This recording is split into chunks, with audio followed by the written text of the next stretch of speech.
안녕하세요. 오늘은 중세국어의 특징에 대해서 좀 알아보도록 할게요. 많은 분들이 중세국어가 나오면 너무 어렵다고 하시고 이제 미리 포기하시는 분들이 많으시는데요. 그래서 오늘은 좀 그 부분을 가장 간략하고 쉽게, 최대한 쉽게 설명드리려고 해요. 그래서 물론 자세하게 하면 더 좋겠지만 그러면 미리 포기하시는 분들이 많아지실까 봐 최대한 간략하고 시험에 많이 나오는 쪽으로 해드리도록 하겠습니다. 우선 6번 같은 문제가 바로 중세국어 문제라고 할 수 있는데요. 예문을 보시면 이렇게 훈민정음 서문이 나오기도 하고요. 용비어 첨가라든지 소학원회가 주로 문제로 많이 다루어지고 있습니다. 그래서 과거에는 훈민정음 서문 위주로 갔다면 최근에는 이제 소학원회하고 용비어 첨가도 이제 종종 나오고 하고 있거든요. 그러면 요거 보면 왜는 우리나라 말 같기도 한데 이상하게 요즘 말로 해석도 잘 안 되고 막 이러시는 분들이 있으실 거예요.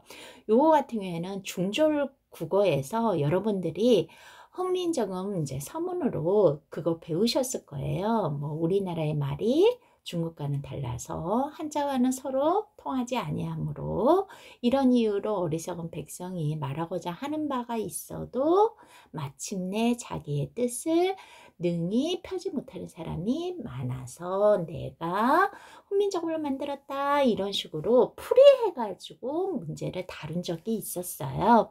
그거가 아무래도 고졸국어다 보니까 한 단계 난이도가 높아서 중세국어로 이렇게 보여지고 있다고 생각하시면 됩니다. 그래서 풀이를 미리 좀 입에 많이 익숙하게 달아 놓았다면 익숙하게 말하는 식으로 연습을 해 놓으셨으면요.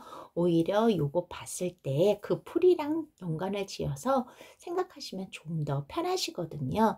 그래서 예전 같은 경우에는 이 밑에 이제 훈민정음 언어에 대해서 요즘 현대 국어 풀이로 이렇게 나온 경우도 있었거든요. 근데 요거는 아예 없는 거 보니까 난이도가 조금 더 높아진 거네요. 그러면 중세국어에서 우리 제일 많이 나오는 게 뭐냐면요. 이어적기가 많이 나와요. 요거를 한번 들어가 보도록 할게요. 이어적기라는 것은 무엇이냐면요. 소리대로 썼다고 생각하시면 좀 더 쉽게 이해하실 것 같아요. 가령 예를 들어보면요. 현대국어 사람, 이라고 쓰잖아요. 이게 이제 끊어적기라고 하거든요. 딱딱딱딱 끊어적잖아요. 그런데 중세국어 시대에는요. 이걸 뭐예요? 소리 나는 식으로 쓰면 어떻게 돼요? 사람이라고 쓰죠.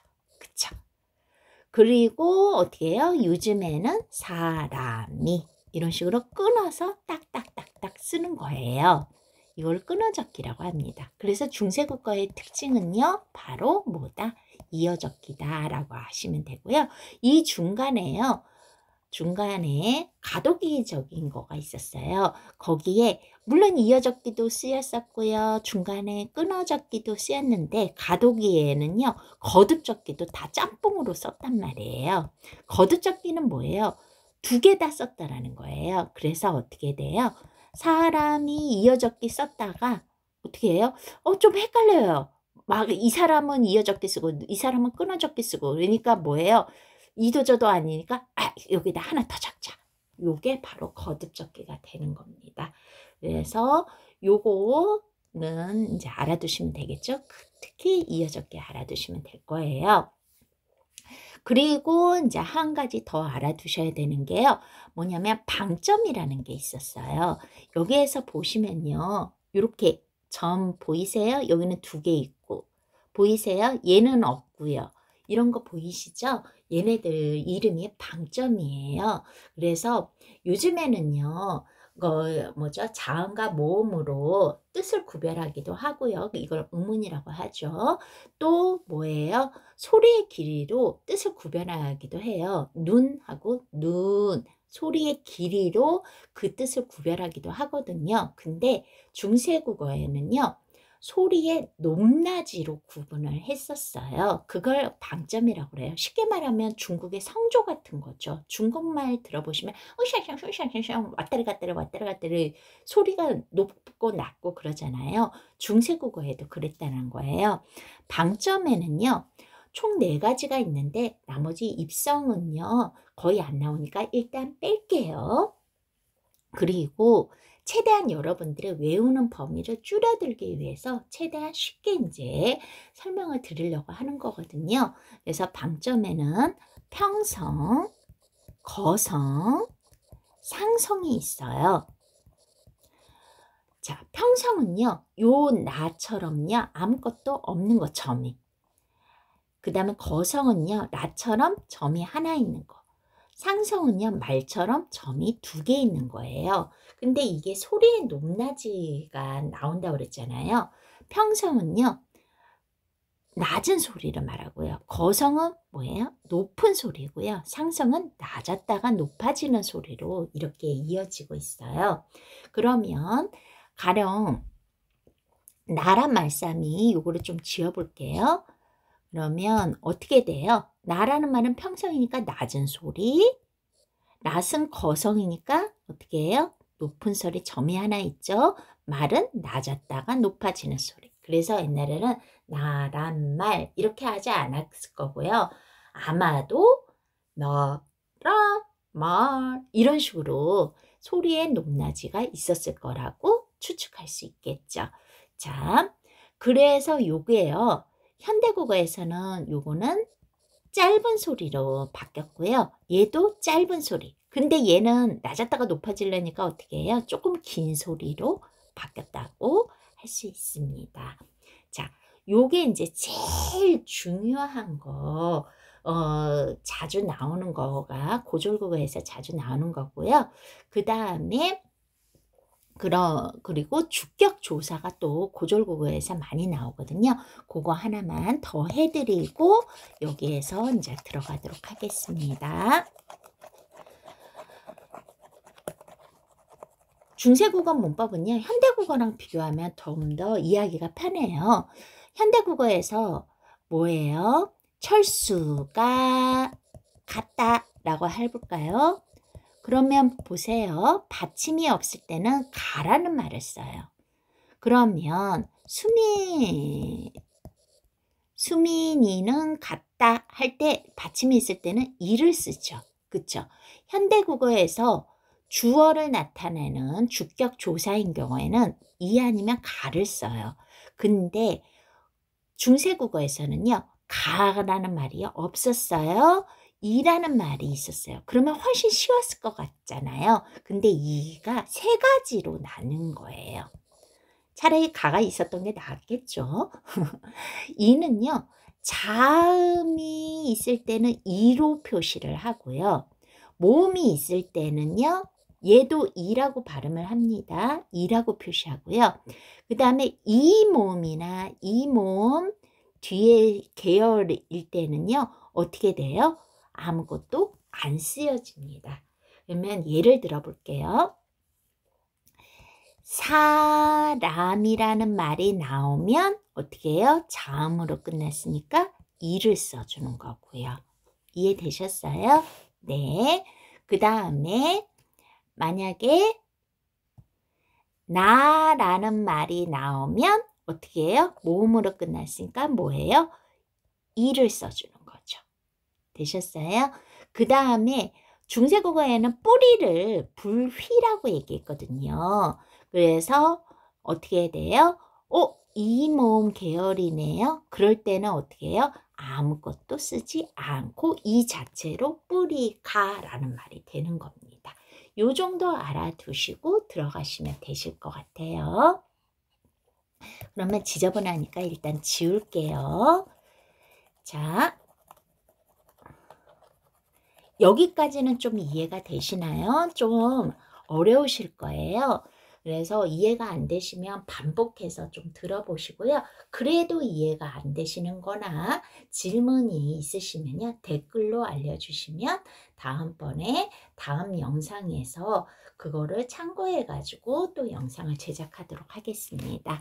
자, 보도록 할게요. 기억, 나란 말씀이라고 했습니다. 해석을 하면요. 우리나라의 말이라는 뜻이 되는 거예요. 그러면 자 보세요. 여기 방점 보이시죠? 그래서 소리의 높낮이 아까 얘기했죠? 네, 그러니까 1번은 아니고요. 아는 거 찾으니까요. 우리나라의 말이 중국과는 달라서 라고 했습니다. 여기 이제 비교 부사격이라고 조금 자세히 들어가면 이런 게 있는데요. 그냥 해석하는 정도로만 할게요. 중국과는 달라서 문자, 여기에서 문자는 한자를 말합니다. 한자와는 서로 삼았디 아니할세, 서로 통하지 아니함으로 라는 뜻이에요. 요것도 뭐 팔종성이다 해가지고 좀 더 자세히 나오는데요. 고졸국어에서는 아마 거기까지는 나오지는 않을 것 같아요. 그래서 이제 오늘은 첫 시간 이 중세국어의 가장 기본적인 거를 하니까요. 가장 기초적인 거, 기본적인 거, 좀 더 쉬운 걸로만 하게, 이것도 다음에 영상 더 업그레이드 된 거를 하게 될 때, 그때 다루도록 할게요. 서로 통하지 아니하므로. 그렇죠. 우리나라 말은 한자하고는 달라서 말이 안 통할 거 아니에요. 이런 전차는 이유라는 뜻이에요. 이런 이유로요. 어린 백성이, 이건 너무너무 잘 나와요. 왜냐하면 중세국어에서 쓰였던 단어하고요. 현대국어에서 쓰였던 단어가 의미가 달라지기도 하고 말소리가 달라지기도 하고 의미가 이동되기도 하거든요. 근데 이 어리다라는 말이요. 요즘으로 말하면 나이가 적다라는 뜻이잖아요. 근데 조선시대에서는요. 이게 어리석다라는 뜻이 되는 거예요. 그래서 여러분들이 타임머신 타고 조선시대 때 가는데 우리 보고 누가 어리다라고 하면 그때는 좋아하면 안 되는 거죠. 왜냐하면 어리석다라는 의미니까요. 어린 백성이 니르고죠. 어리석은 백성이 일러 바친다, 이른다 이런 말 들어보셨죠? 말하고자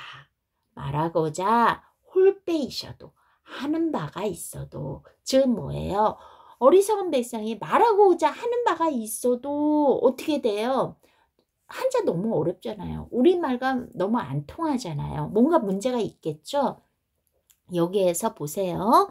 요거 여린 히읗이라고 해요. 히읗은 이렇게 생겼죠. 근데 여린 히읗은 이렇게 생겼어요. 그래가지고 요거는 요즘에 안 쓰이는 의문이죠. 이게 표기에 사용되었다. 예, 보이니까 맞네요. 이렇게 안 사용되는 의문에는요. 순경은 비읍 이렇게 생긴 거기에 소리도 있어요. 그 다음에 어떤 거가 있냐면요. 요거 여린 히읗, 그 다음에 이렇게 상같이 생긴 게 있어요. 이건 반치음이라고 하거든요. 반치음, 그 다음에요. 이응에 꼭지가 이렇게 달려 있어요. 이거는 옛 이응이에요. 옛날 이응.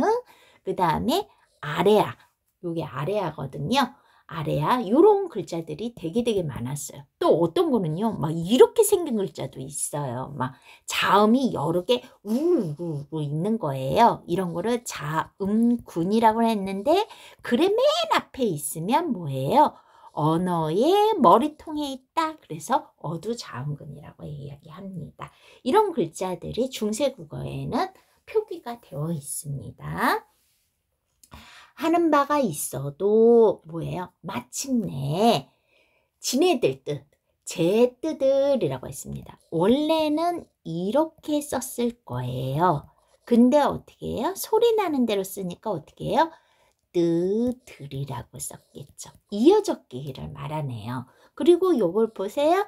자음이 울글 어두자음군. 이해되셨죠? 제 뜻을 실어 능히 펴지 못하는 놈이, 사람이, 요즘에는 놈이 비속어지만 중세국어에는 어떻게 해야 돼요? 이거는 사람이라는 뜻이에요. 사람이 하니라, 많으니라.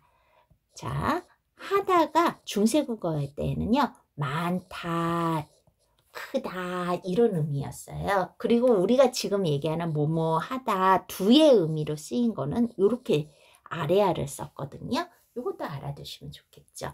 그러면 자, 이것도 놈이도 놈이라고 썼을 거예요. 근데 어떻게 해요? 네, 소리대로 적으니까 이어적기죠. 근데 끊어적기라고 했으니까 답이 몇 번이에요? 4번이 되겠죠. 그래서 가장 기본적인 거를 통해 가지고 문제풀이를 했는데요. 이 정도만 알고 계셔도 거의 70% 정도 문제를 푸실 수 있으실 거예요. 소학원에가 나오든 용비어천가가 나오든요. 그리고 이 뒤에 더 내용이 더 있어요. 그랬는데 고졸 국어 같은 경우에는요, 이게 앞부분만 나오는 경우가 많이 있거든요. 뭐 중간이나 끝에 나오는 경우보다요. 그래서 요 정도만 하셔도 기본은 하실 수 있으실 겁니다. 그러면 마지막으로 해석 한번 하고 마무리 짓도록 하겠습니다. 자, 한번 보도록 할게요. 나란 말씀이 우리나라의 말이 중국의 나라 중국과는 달라서 문자와를 서로 삼았디 아니할세. 한자와는 서로 통하지 아니하므로 이런 전차로 이런 이유로 어린 백성이 니르고자 어리석은 백성이 말하고자 홀빼이셔도 하는 바가 있어도 마침내 제 뜻을 실어펴디 마침내 제 뜻을 능히 펴지 못할 놈이 하니라 못하는 사람이 많으니라. 자, 어려우셨죠? 그러면 한 단계 한 단계 나아가신다고 생각하고요. 8월 시험 보는 그날까지 열심히 공부하셔서 좋은 성적을 이루시기를 바랍니다. 수고하셨습니다.